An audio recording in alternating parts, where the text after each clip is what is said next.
Hello everybody and welcome back. We are back to the French Revolution, back to these slides.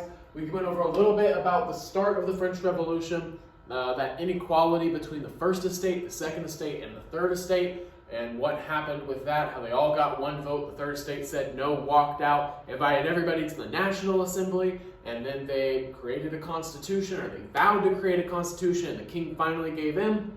That was the introduction, that first part of the French Revolution. And now today, we are going to talk about what happened after all of that, because it sounds like it should have ended very peacefully there. They have a constitution, yay. That is not the case. A lot more stuff happens in the French Revolution, and we need to knock it out. So, let's talk a little bit more about the French Revolution. So, more specifically, what caused the French Revolution to move into a more extreme phase? Because when it first started out, it was just the Third Estate not liking the injustice they faced, and they said, we need a different system of government, one that is more fair, one that is more equal, one where everybody pays taxes, not just the Third Estate. And so that was how it started. So what's going to cause it to go into a more extreme phase? And we'll talk about what an extreme phase means, but what's going to cause it?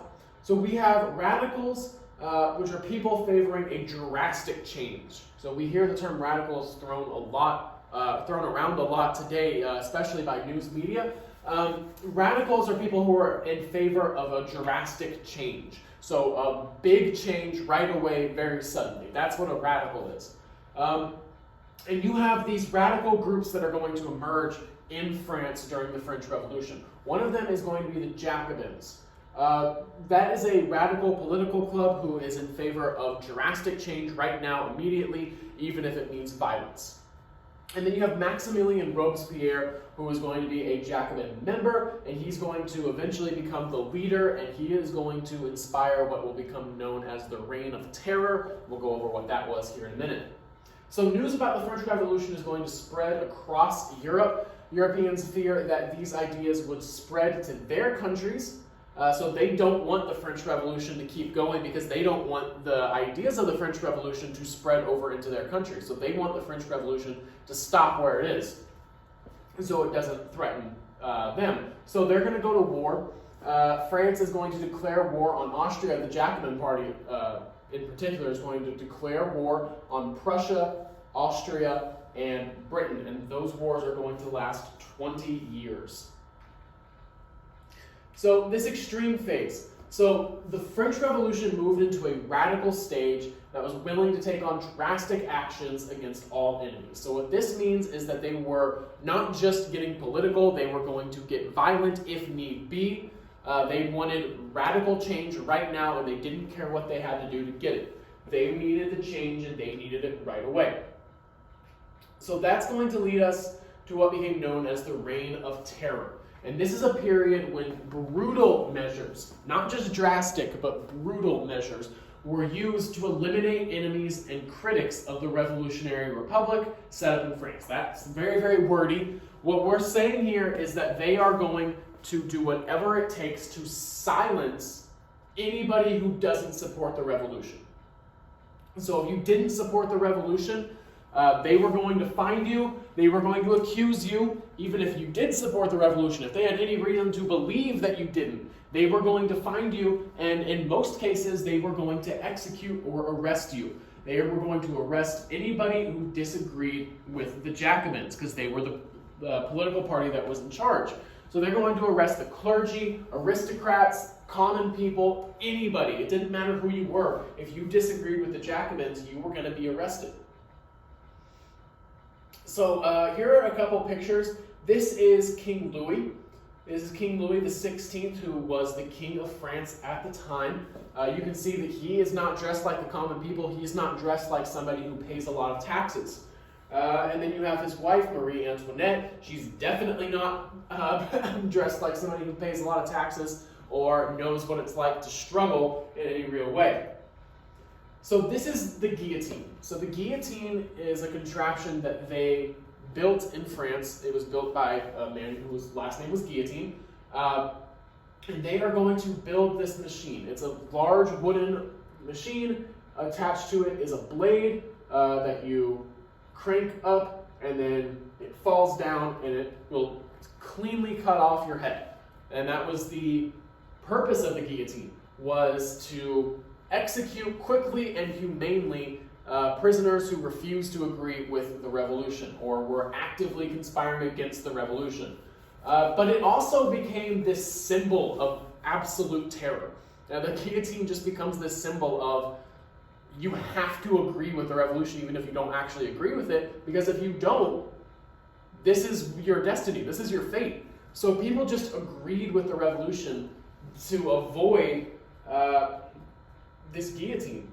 And going back, you're going to see King Louis XVI. He is going to be executed from the guillotine, and Marie Antoinette, his wife, also going to be executed via the guillotine.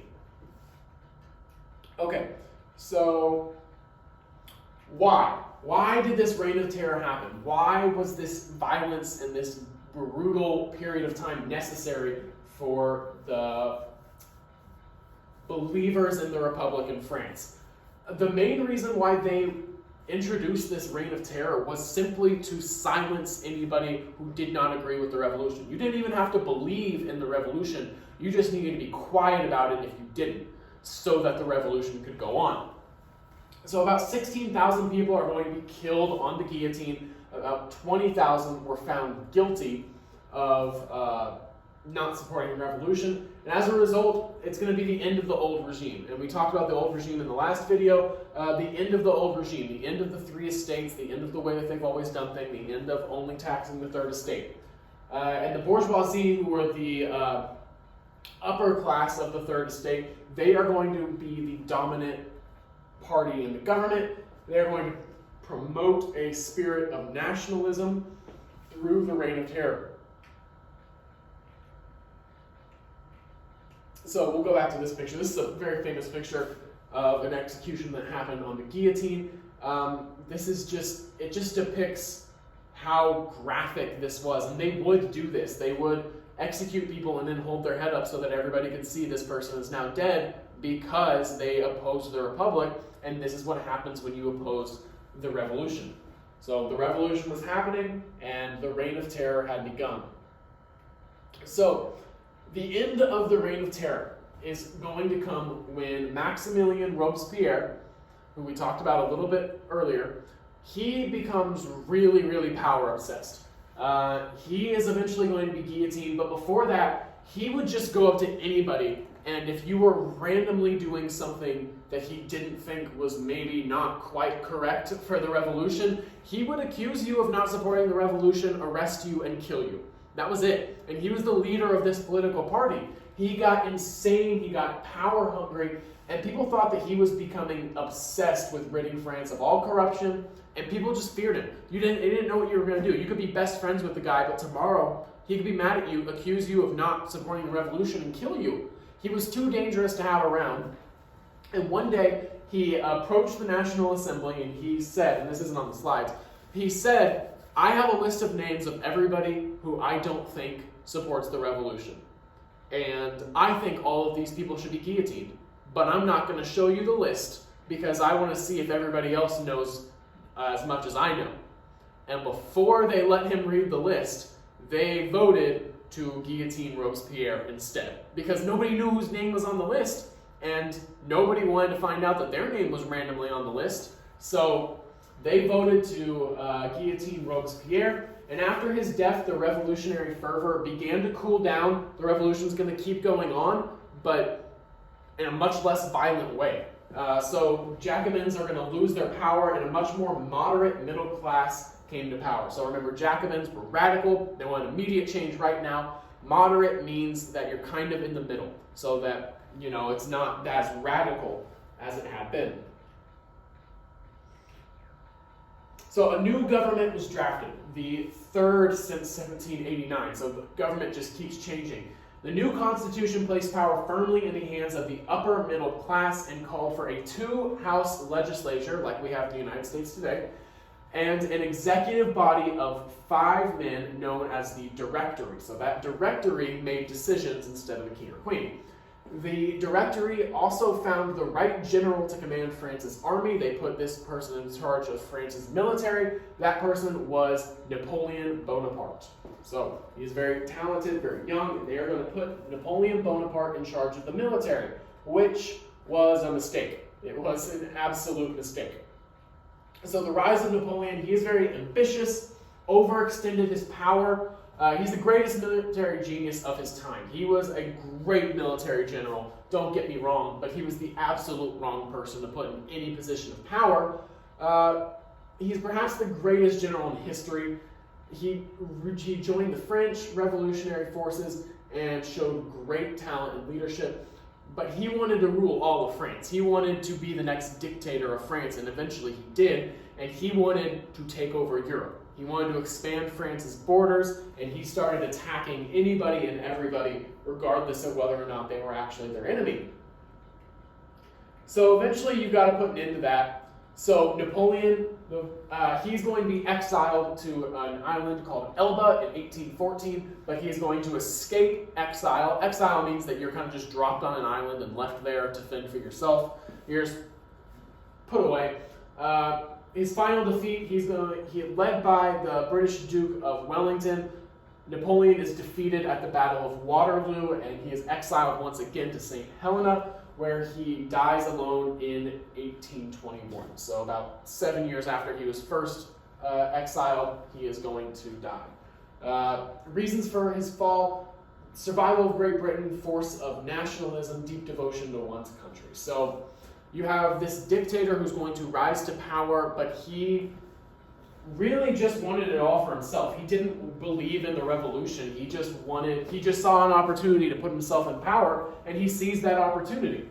And you can't blame him for that. That's the Directory's fault for putting a person like that in charge. But Napoleon was the wrong person for the job. You can't put somebody who's that power hungry in a position of power, because they are going to abuse the small power they have and try to grow it out of proportion. And that's what Napoleon did. So Napoleon, when Napoleon is exiled, that is going to mark the end of the French Revolution. So the French Revolution ends when Napoleon ends. So some people say the French Revolution ends when Napoleon first rises to powers, and then it begins the Napoleonic Age. Some people say it doesn't end until Napoleon's gone, and then the actual government steps in. I classify it as when Napoleon was exiled, that was the end of the French Revolution. That's how I classify it, and that's how you'll need to classify it for my test. If you don't believe that, that's fine. Just put it on the test for me for right now so you get the right answer. That is the end of this video. Make sure you go into Infinite Campus and mark yourself present for all 6 classes and complete the questions for today on the Google Classroom page. If you have any questions, comments, or concerns, please feel free to let me know. You have my email. If you need to set up office hours, please do so. If you need to meet on Friday via Google Meets, please do so. I have office hours every Friday all day, so please let me know if you need anything from me. Until next time, I guess I will see you around, Wildcats.